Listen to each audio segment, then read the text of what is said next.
Estábamos charlando aquí con el doctor Luis Gaite, que se ha sumado a nuestra mesa de trabajo. ¿Cómo estás, Luis? Buenas tardes. Bien, ¿cómo está? Estábamos viendo, realmente es polémico este proyecto de ley que quiere terminar con la obligatoriedad de las vacunas. Iniciativa que propone que tanto quienes deben vacunarse como los adultos responsables de un menor reciban información sobre los posibles riesgos que la inoculación de las vacunas implica y puedan aceptar o no ese acto médico. ¿No vacunar a un niño implica un riesgo social o no? Claro que sí. El origen de las vacunas en parte está en el freno de las epidemias, y la epidemia está en función de la difusibilidad de una determinada enfermedad.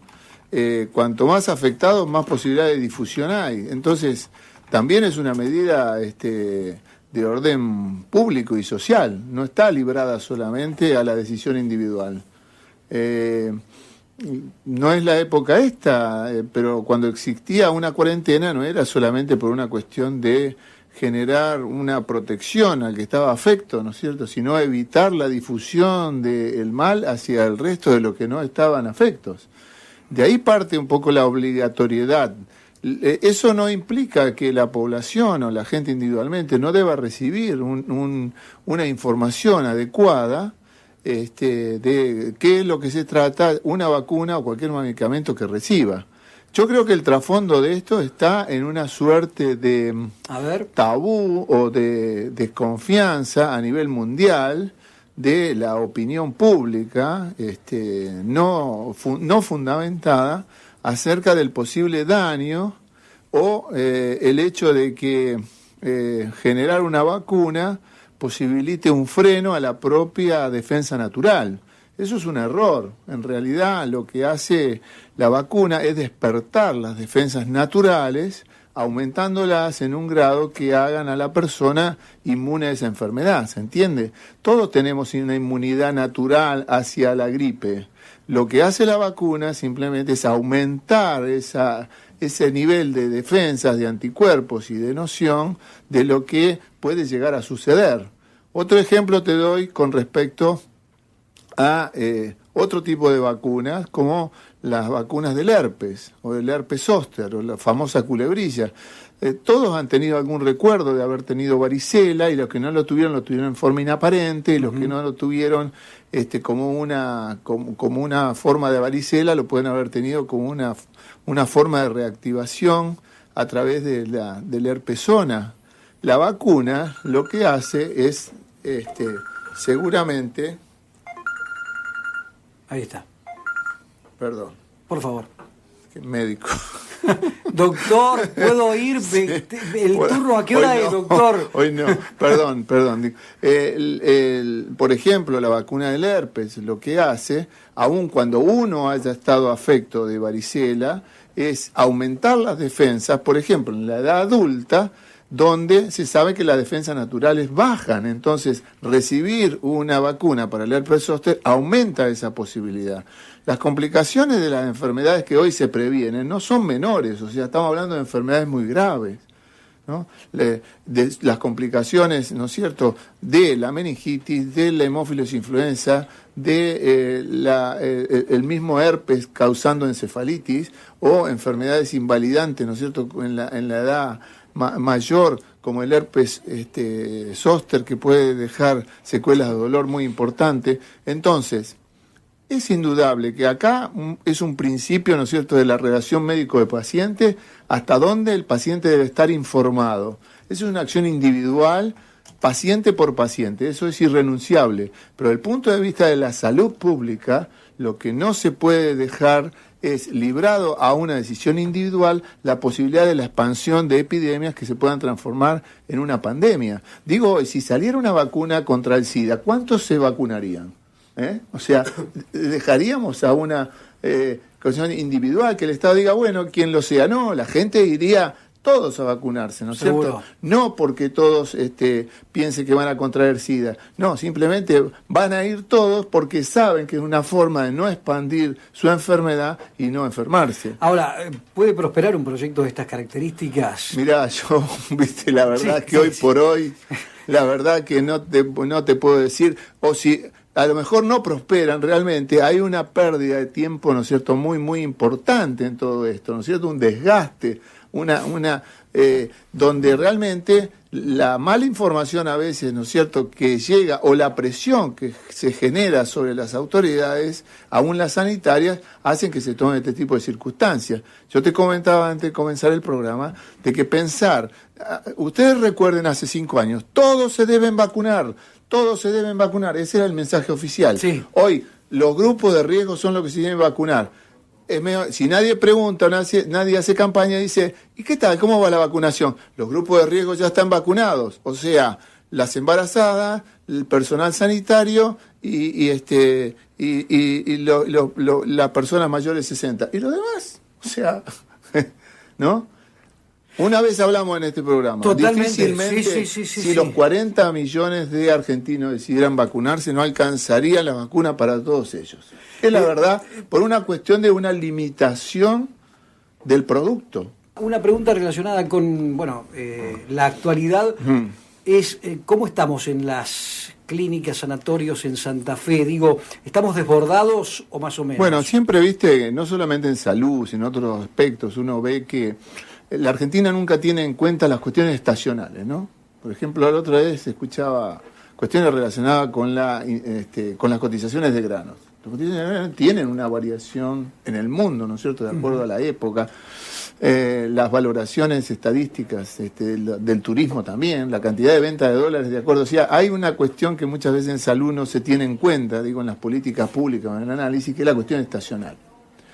La salud tiene, y particularmente la salud relacionada con lo médico, una incidencia estacional muy, muy grande. Incluso la mortalidad durante los periodos de invierno es muy alta, es mayor, ¿no es cierto?, que en cualquier otro periodo. Seguro. Lógicamente que siempre se la ha asociado a las condiciones externas, ¿no es cierto? Cuanto más riguroso, es peor, cuanto más actuando, por ejemplo, las virosis y especialmente la influenza, la gripe, es un factor debilitante, y la edad también colabora, ¿no es cierto?, a que esto sea mayor. O sea que hay mayor cantidad de gente que muere durante este periodo. Por lo cual hay mayor cantidad de gente que gravemente llega a una institución sanatorial. Y hay una mayor cantidad de gente que consulta también en las guardias en esta época.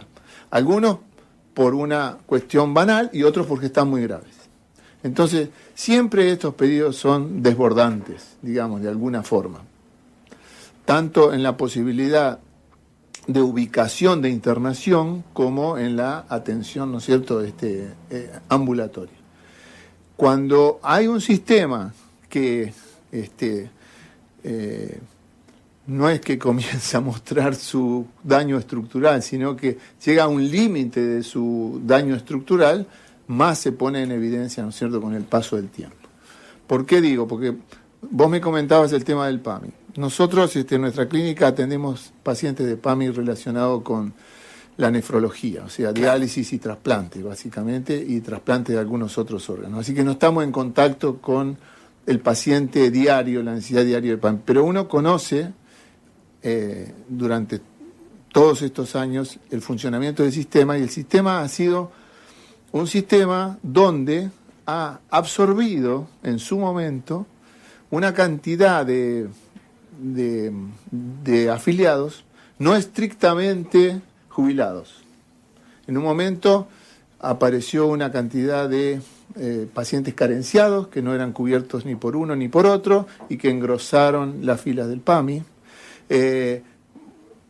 Así muchas pensiones contributivas, simplemente como pensiones contributivas, pasaron a revestir la pensión del PAMI, y no sabemos hoy realmente cuántos son los jubilados que el PAMI debería atender. Digo, primero como obra social. ¿Por qué? Porque muchos de esos pacientes deberían ser alocados por distintas situaciones a la salud provincial, no a la salud nacional. Claro. Otros deberían ser vistos a lo mejor desde otro punto de la perspectiva, ¿no es cierto?, de la cobertura social. Pero sigue siendo, digamos, como una masa indefinible la cantidad. Segundo, ¿para qué tipo de atenciones? ¿Por qué? porque así como, por ejemplo, existen a nivel de obras sociales sindicales una suerte de mecanismo de regulación entre todas o solidario del tratamiento de aquellas enfermedades que son más caras y más y menos incidentales, pero muy caras, se forma un fondo solidario. ¿Cuál es la razón, ¿no es cierto?, de los fondos compensadores? Que los que están sanos paguen por los que están enfermos, porque podría tener la posibilidad de que está sano de estar enfermo, ¿se entiende? Totalmente. Entonces, pero en PAMI no existe ese mecanismo de exclusión, ¿me entendés?, o de reaseguro. PAMI no tiene reaseguro. Tiene prestaciones desde el médico de cabecera, ¿no es cierto?, hasta la prestación más compleja que vos te puedas imaginar, como es un trasplante de pulmón. Entonces también hay una gama de prestaciones que tiene que hacer. PAMI es muy grande.